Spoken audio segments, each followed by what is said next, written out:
In the year 587 BCE, the powerful Babylonian army attacked Jerusalem and burned its magnificent temple to the ground. The soldiers carefully recorded everything they stole, every gold cup, every silver bowl, every sacred vessel, but they completely left out the most important and sacred object on earth, the Ark of the Covenant. It didn't simply disappear, it vanished from history without a single trace. Babylonians recorded thousands of stolen treasures, yet the one object worth more than all of them was never listed. For more than 2,600 years, historians, archaeologists, and explorers have searched for answers. Nobody has been able to explain where the Ark went. Millions of people believe it is gone forever. But what if that isn't true? What if the Ark is not lost at all? What if it is resting inside a small, heavily guarded chapel in Ethiopia, a place protected by a single monk? A man who is forbidden to leave its walls for the rest of his life. Today, we're following the historical evidence to discover what may have happened to the world's greatest missing treasure. To understand how a golden chest built in the desert could end up hidden in East Africa, we first have to return to the exact moment the Ark disappeared. What do the historical records actually tell us? Let's begin with the timeline. King Solomon built the first temple and placed the Ark of the Covenant inside its most sacred room, known as the Holy of Holies. Only the high priest was allowed to enter this room, and even then, only once each year. But Jerusalem was a city that faced constant invasions. Our first major clue comes in the year 925 BCE. An Egyptian pharaoh named Shishak invaded Jerusalem and carried away many of the temple's treasures. Ancient records tell us exactly what was taken. If Shishak had taken the Ark of the Covenant, then the mystery would already be solved. But here comes the first major twist. The Ark survived the Egyptian invasion. How do we know? Because more than 300 years later, King Josiah ordered the priests to return the Ark to the temple. If Egypt had taken the Ark centuries earlier, King Josiah could never have given that command. That brings us to the final historical record. About 40 years later, King Nebuchadnezzar and the Babylonian army attacked Jerusalem once again. They tore down the city walls, they burned the temple, they carried away every valuable treasure they could find. The Babylonian records carefully listed every gold vessel, every silver bowl, and every sacred object they captured. But there was one astonishing omission. The Ark of the Covenant was never mentioned. It simply wasn't there. And that single missing entry is where the greatest mystery in biblical history truly begins. If the Babylonians didn't take it, where did it go? This is where our story leaves the Middle East and lands in the mountains of Ethiopia. The Ethiopian Orthodox Church makes a shocking claim. They say they aren't looking for the Ark because they've been guarding it for nearly 3,000 years. Local tradition says the real Ark is kept inside a small building called the Chapel of the Tablet in the city of Axum. According to their ancient history books, the Queen of Sheba visited King Solomon in Jerusalem and had a son named Menelik.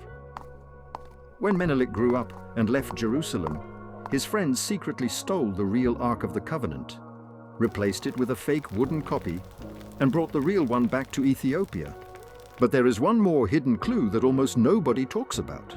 If the Ark was smuggled out of Jerusalem before the temple was destroyed, it would need a safe place to stay along the way. And deep within ancient Jewish records, there is a mention of a mysterious Jewish temple built on Elephantine Island, a tiny island on the Nile River in Egypt. Why would Jewish priests build a temple outside of Jerusalem? Some historians believe this island was a secret hiding place. They believe the Ark was kept safe on this island in Egypt for many years before being moved further south into the safety of the Ethiopian mountains. It is a hidden piece of the puzzle that links Jerusalem to Ethiopia. Today, the security at this chapel is incredibly strict. Only one person on earth is allowed to see the object or enter the room, the guardian of the Ark. He is a monk who takes a lifetime vow. Once he is chosen, he can never leave the fenced yard of the chapel until the day he dies. He spends his entire life alone, praying in front of the relic. It is a beautiful and powerful story. But as researchers, we have to compare this legend with hard historical facts, and that is where the story faces three massive problems. Problem number one is the timeline gap. The books that tell the story of Solomon's son stealing the ark were written in the 14th century. That is more than 2,000 years after King Solomon actually lived. Most modern historians believe the book was written much later to help show that the kings of Ethiopia had a royal holy bloodline. Problem number two is the religion shift.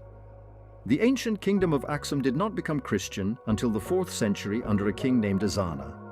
Before that, the kingdom practiced a pagan religion.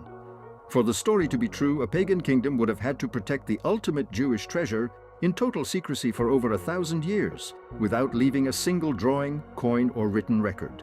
Problem number three is what eyewitnesses actually saw. Early travelers who visited the chapel centuries ago did not describe a large golden box with angels on top. Instead, they described a tabot, which is a sacred stone or wooden tablet. In fact, in 1941, during World War II, a British officer and expert named Edward Ullendorf managed to get past the guards and look inside the chapel. He later wrote that the object inside was a medieval wooden box made centuries later, not an ancient golden chest from the time of Moses. So what is the real truth? Did the Babylonians melt the ark down for gold? Was it hidden on an island in Egypt? Or is a piece of it truly resting in the mountains of Ethiopia? Perhaps the physical object doesn't matter as much as the faith behind it. In the Ethiopian church, every single local church has a tabot, a sacred copy of the ark's tablets. To the millions of believers who gather every year for the colorful festival of Timkat, the ark is not a dusty museum object for scientists to dig up. It is a living symbol of their deep and unbroken faith. The physical ark might be lost to history, but for the people of Aksum, the mystery is already perfectly solved. What do you think really happened to the Ark of the Covenant? Was it destroyed by the Babylonians, hidden in Egypt, or is it still guarded in Ethiopia? Share your thoughts in the comments below. If you enjoyed this documentary, please leave a like and subscribe for more history's greatest mysteries. As a new creator, every bit of support truly means a lot and helps this channel grow. Thank you for watching, and I'll see you in the next mystery.